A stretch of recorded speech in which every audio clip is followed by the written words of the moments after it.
Day four, the real day four. So we're back. Everything's going well. I just want to recap the week really quickly because at the start of the week, I actually had a tweet that went really well. It went down well. The tweet was about the fact that I had a childhood friend who asked what car I had and, well, no, how I got my car when I had my Audi A5, and I explained everything about that. If you've not seen it, it's on my Twitter. It's not hard to find. But yeah, like I started telling that story, and that story blew up, man. In terms of value that's given me this week, we're talking. It's given a lot of leads, new inquiries. It's also given me traction in terms of social following, and that in itself has allowed me to be on the radar for some other people, that really cool people that I've always wanted to connect with, but it just feels weird reaching out these days. I don't know why. Maybe that's just it's probably in my head, as things like that tend to be. But yeah, it's been a good week. I'd like to say I started doing content, video content regularly. I'm not sure how it's gonna pan out in the long run, but I'm excited, man. Well, I say I'm not sure. I could tell you what I want to do. So right now, a big thing that I realized is working on Love Circular from a marketing standpoint. Whenever whenever I post, whenever I drive social content around what's being like done, any success, anything of that nature, I find that a lot of the traction is just so much better, and we also get inquiries which converts into revenue and also opportunities to teach and deliver value, of course. I found like doing my own social media stuff is way more fruitful than focusing on the company's social media. At one point, I was trying to do both, but like even starting this week, I wanted to experiment and see what would happen if I started trying to drive traffic. And in doing so, I don't think I'm going to focus on building the Love Circular social media anymore, simply because it just takes up so much time. And I feel like a lot of our content, while it's nice, it can fall on deaf ears really easily. And for me, I've got limited bandwidth. I don't have a VA yet. I'm still working on that. But I'm just thinking, where do I get the maximum return on investment? And it's just so much more efficient, and I feel like I can be a lot more expressive with my own brand. I might have said that in the last one of the last episodes, but that's how I feel right now, and that's a decision that I'm making moving forward. At some point when revenue looks better, I might look at building some social media content for that channel specifically. Outside of doing like podcasts and stuff, yeah, I'm just not going to be concentrating over there. Just makes more sense to double down on my brand. So yeah, that's been like a big development and a test that I feel that's been successful. My main aim right now is I'm currently posting maybe one piece of content a day, a long form, semi long form, no, medium form written piece, as well as that I usually post a video. So what I want to get to, I want to get to the point where I'm posting three pieces of content, three quality pieces of content a day across all of my social media.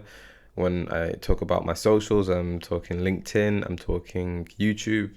I guess I post my main video, this one that you're seeing now, Twitter or X. I'm not really calling it X. So Twitter, LinkedIn, Instagram, and I'd say TikTok. It's an experiment for me.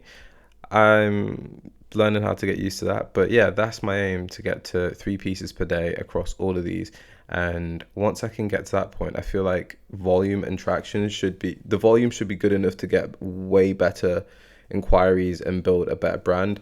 My current goal is to get myself to 6,000 Twitter followers for January. In terms of LinkedIn, I'm aiming to get to 5,000 followers for January. And the other platforms, I'm just seeing where it goes, man. Like those are like, they're my two main like traffic drivers, I guess. So yeah, we're working on it, man. But I guess I wanted to speak about today. I've just been thinking about having a chip on your shoulder. A lot of my success has come down to a lot of the success that I've actually seen has come down to having a chip on my shoulder. And when I talk about chips on your shoulder, it's not that like I've got mad trauma that needs to be addressed or anything, but in some scenario, well, yeah, you could probably say that to be fair. But in some scenarios, I've had a chip on my shoulder that's really propelled me to do something and consistently turn up. So right now, for instance, I'm not the happiest with my personal living situation. I want to improve it. I've got bigger dreams than where I'm currently at, and I've got bigger goals. One of the things that I don't like about my current situation is the fact that I feel stuck in the UK. I feel like networking isn't, there's good networking opportunities, but I feel like a lot of people's vision, they seem stifled, or to me, they're not thinking big enough. And sometimes that translates into I'm having conversations and I'm trying to explain concepts, or I'm trying to explain things to people that they just don't care for it, or they don't want to be on a similar plane. And that can get very frustrating because it starts to feel like the pond's very small.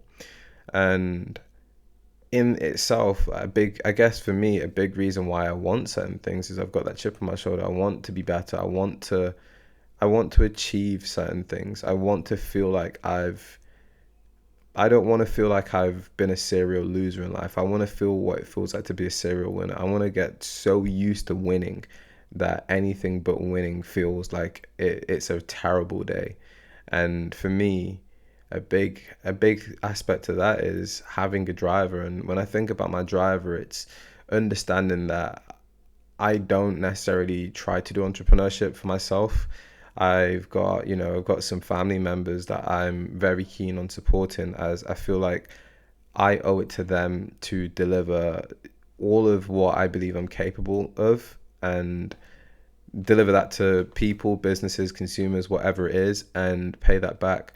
So, for instance, in my situation growing up, I've I've talked about it on like tweets and stuff, but I come from a working class background. I come from a household that's never really seen any more than 15, 16K a year in terms of, you know, overall income. And when you grow up like that in a system that feels very, very one-sided, it's awful. Yeah, I'm very thankful that I've had the opportunities that I've had, and I'm thankful that I was raised in a certain way where there was a lot of love that's been able to help round me as a human and shape me as a person. That's been great. But the only thing is, I feel like if I don't try and be the best version of myself that can deliver opportunities to my family, to my community, I'm not working hard enough, or I'm not doing certain things. I'm not performing to the best of my ability. I like to see business and entrepreneurship similar to how I guess I'd see being an athlete. I've got to win, and winning isn't zero sum. You can't win at entrepreneurship. It's an infinite game that you have to continually strive to improve on, because winning looks different at different levels, and you will always be up against some adversity if you're going to do that. But in terms of my chip on my shoulder, I'd be classing myself as a failure if I don't wake up and have either plans or some sort of direction to improve my situation and my immediate community situation. So for me, whenever I feel down, whenever I feel like I'm having a bad day, it's usually because I've not done enough value. I've not had enough value drivers that feel like they benefit my people. And for me, that's a big thing. I guess that's my chip.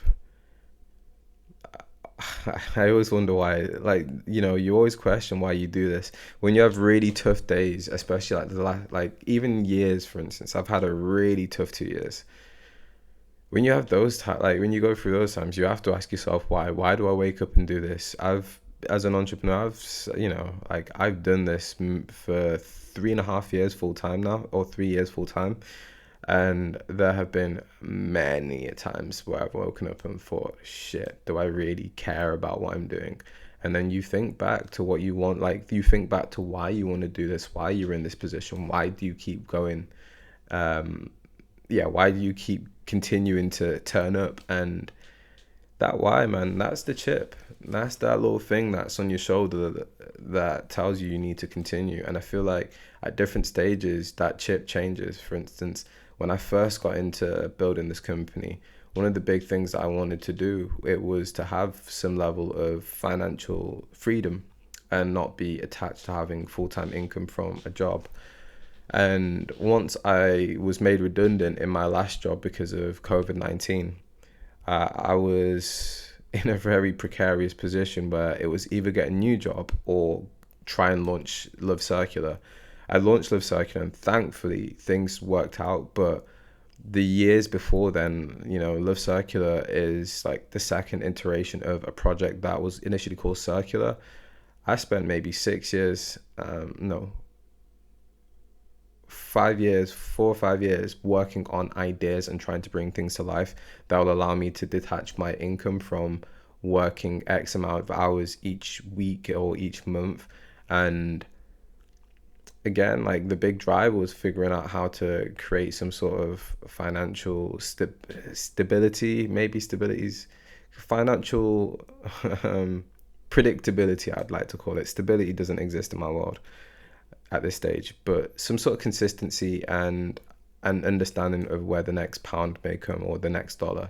And when I achieved that, I went through a really low phase of I went through I won't call it a low phase, but it felt a bit like a mild depression. Thankfully I had a therapist who walked me through this, and I also had my ex-partner, their parent, their parents had amassed a lot of success and financial wealth, and I received so much good advice, and a big part of me is indebted to the experiences that I had in that relationship. Now, between I guess I could say that one of like their dad was a mentor or mentored me to a certain level, and you mix that in with therapy and you start to realize the whole chasing money thing, it's kind of not what it seems. Before you have money, what I mean by this is like before you have money, or when you have little money, I feel like it's everything. I feel like you wake up hungry for that stuff and you will do anything to get more of it. It is addictive. It's like a drug, I guess. Now, when you find yourself in a position where you are starting to amass a lot of money really quickly, or you amass a good amount of money, more than you can, I guess, spend in a month. For me, that put me in a position where I started questioning if it's worth it. I started wondering why I was waking up every day, because I was supporting, my family and stuff, and I was also helping out with other people. Then it got to a point where it stopped being about getting more money or getting money as the main driver, because I quickly realized it didn't make my life that, like, I hit a threshold where it didn't make it great. Well, it improved it, but it wasn't excellent, because I'm too poor to do stuff like fly private jets or God knows what, buy a McLaren, if that's you. Like, yeah, I'm too poor to do that, but I'm also in that weird band of, I guess, middle class, where I don't have to worry about bills. I know that I've got a certain amount of time in terms of runway, and I could afford to spend money and not remember or forget about it. And you could do that. Like, once you get into that land, I feel like mentally you acclimatize, or you acclimate. I'm sharing English, I might be using the wrong word, but I think it's acclimatize anyway. But you get to that point and it kind of becomes really dull. And that's where I think anyone who's on the path of entrepreneurship, you reach that number at different thresholds. For me, the number was, I think it was about 15 grand a month. Once I started seeing 15 grand a month come through each month, I started looking at money differently, and it kind of made me sad, because it didn't feel like anything. It didn't feel like what I thought it could have been and what I thought it would have brought in terms of joy. I mean, it bought me an Audi, another new Audi, and some cool experiences, but yeah, it wasn't as great as I thought it was. That being said, I'm not saying money doesn't buy you happiness, because absolutely kill for a GT3 RS, as you already know. And I'm sure I can make some happiness with that. But yeah, you see it as a tool, and it starts solving problems as opposed to being a means to an end. Well, it is a means to an end, some ends, but it solves things that money can fix. For instance, rent, bills, food, like experiences. It can solve those things, but it won't solve whatever's internally, what internal conflicts you have, and that's what I guess where therapy really helped. So yeah, that like therapy helped shape my perspective, and at the time I realized when I was going to therapy, my therapist was explaining what some of my drivers were, and in those conversations I started to realize the chip that I once had on my shoulder to get to the place where I once was put me in a position where it was like, oh, that chip's no longer there because I've started questioning why I cared for it in the first place. And I ended up in a weird limbo position mentally. I started to question why I was doing it again, and I needed a new why.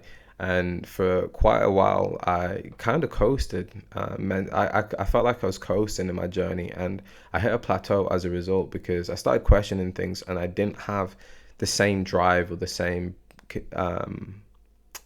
determination as I once did to get to the next stage. And it took me quite a while to figure out that there's something way bigger than where I'm currently at, and way bigger than money as a thought of, well, getting to the next, say, 5 to 10K per month. So yeah, I hit that stage and it was awkward. But after doing some thinking, some soul searching for some time, I started realizing I just want to solve bigger problems, because the problems that I was solving at that point, they didn't feel like they were enough. And deep down, when I started thinking about, I need to start looking at the camera more, but deep down, when I started thinking about solving problems for larger numbers, it became fun again, because I know that the money comes with the delivering value bit, but I now have to solve problems, way bigger problems, things that would make me feel uncomfortable, and it would put me in a position where I need to use a lot more brain power. I need to learn a lot more to be able to deliver more. And at that point, it separated where I was and where I was going and where the company was going. And it pushed me down the route of, that's essentially what pushed me down the route of looking for fundraising. I wanted to do bigger things. I want to do bigger things. I never stopped wanting to do wanting to do big things. But yeah, it pushed me down fundraising, and I'll talk about that in depth at another episode. But I started thinking about that, man.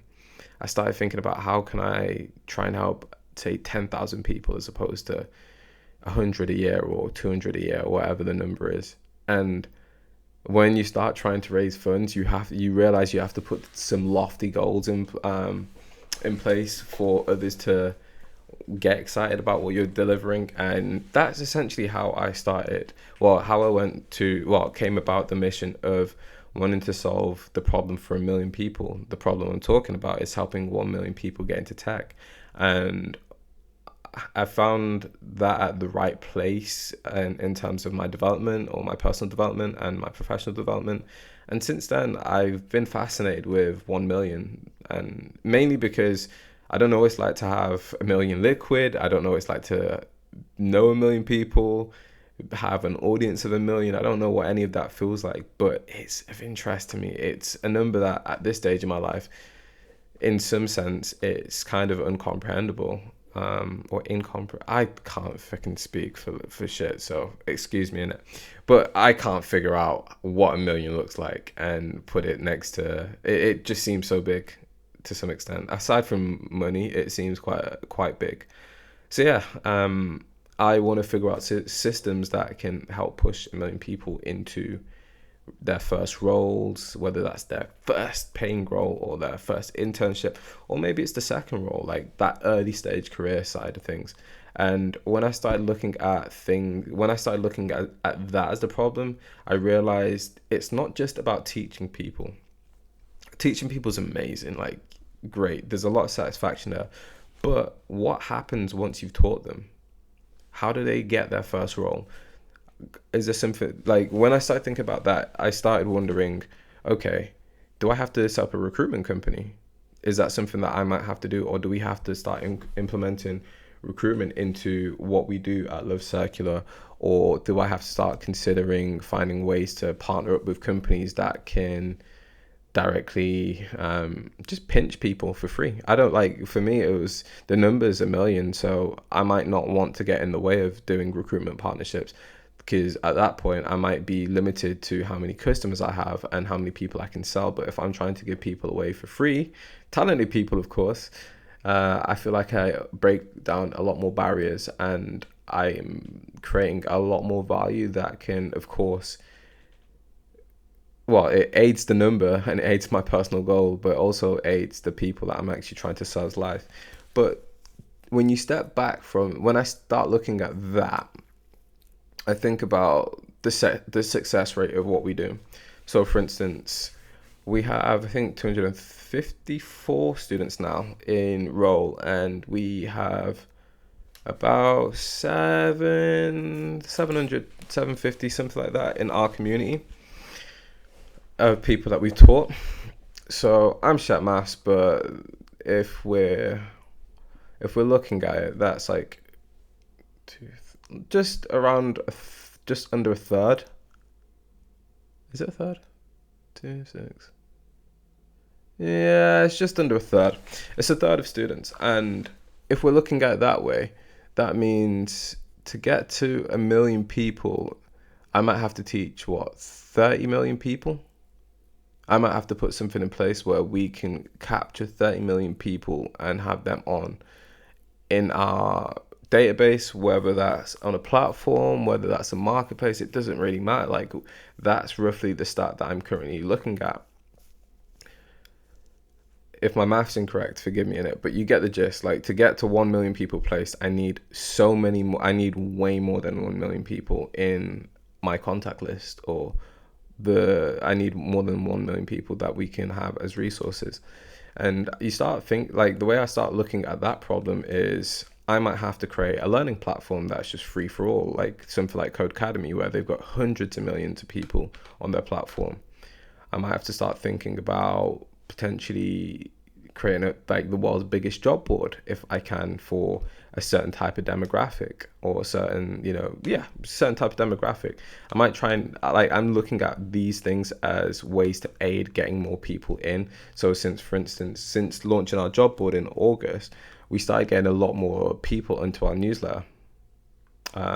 We've got a massive, well, I say massive, it's tiny, it's about 2,600 or something like that now. But yeah, we've got 2,600 people in that newsletter. Imagine we want to get a million people sold or placed or help them get their first jobs. We need a lot of people in that newsletter, that mailing list, essentially. So that's how I started thinking about these problems. And naturally, you want to think laterally, and I think it puts me in a position where I'm like, shit, do I need to raise money? And that's how I ended up thinking about raising money. Very weird story. I guess I went off on a weird riff or weird rant. Not a rant, but a weird way of telling the story. But that's how I essentially see money. It's why I have a chip on my shoulder, and why I think chips on your shoulder are necessary, because they give you a North Star. They give you reason, they give you purpose. And I think we as entrepreneurs need purpose. We as, not even entrepreneurs, just people in general. I think when you have no purpose, or when you have no perceived purpose, life is harder. It makes you more susceptible to anxiety, depression, because you second guess everything. When you've got that North Star that you're working towards, you naturally want something, and you're in a state where you know what the next stage looks like. You've got momentum, or you can develop momentum that allows you to that allows for anxieties and depressions to be eased, simply because you've got a path. Imagine traveling from Manchester to London without a map. That's an anxiety inducing experience. Imagine you have a compass, slightly better. If you travel southeast, southeast, you're going to eventually hopefully you're going to be in the region where you will be a lot closer. Now imagine, instead of you might imagine you have a compass, and every 10 miles somebody can tell you, somebody can give you a better direction of how to get to that place, or they can tell you the shortcuts or tell you where to not go. Now you feel way more confident. You feel way more confident each stage, and with each bit of information you gather that can help you succeed in that direction, right? And imagine the final stage is you've got something like Google Maps. So you don't even need a compass anymore. You don't need to speak to people. You can use technology. You've got Google Maps. Google Maps is going to tell you how long it's going to take, how you can get there, what road to take, what traffic's going to be like, or anything like that, right? That's like straight away you already had purpose, and like as you seek ways to solve that problem and live out that purpose, you will naturally find information a lot of the times that can aid you in that direction. The way how I like to see what Love Circular does and what I do from a business standpoint is I help people that want to have purpose in a specific area get the knowledge that they need to be able to make the switch happen. And in doing so, you've got people like myself, you've got other instructors, you've got resources, you've got video, you've got a lot of content, you've got a lot of services available at your disposal, where if you really want to get to that point where you want to transition a career, we can literally give you a roadmap, and all you have to do is fill in the blanks and commit to the journey, and you will get there. There's a reason why we've had success, and we've been really good at it. We've been good at what we've done in terms of delivery. It's because of stuff like that. I don't really want to talk too much about, like, you know what, fuck it, like I might as well, like, who else am I going to help here? I need to help people, and some of the people that might watch this might be students of ours, or people that might be interested in what we do, or just what I do as a designer, builder, business entrepreneur, or whatever. So yeah, like there's that. A chip on your shoulder. I guess that's today. I would love to know what other people's drivers are. These days, one of my chips are, every time I hear a fast car, I remember I don't have a fast car anymore. I just want a fast car. And I don't feel like you have to have lofty chips. Sometimes your chips could be as simple as, look, you want to get to another stage. I want a fast car, and I know it's like to have a fast car, so I know what I might have to do to be able to get that car. And I know that, so for instance, I know I need money. What do I do for money? I try and help as many people as possible. I try and deliver a high volume of quality to not the masses, but many people. And as a result, maybe I can have a Porsche in future. That's where I'm trying to go.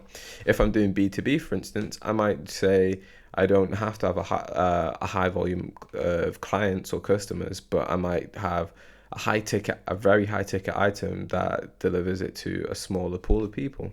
That's the sort of stuff that you might want to figure out. But it's how I see it's how I see my chip. It's how I see what I'm searching for in the next stage of my career, and hopefully what I'll achieve within the next 5 to 10 years.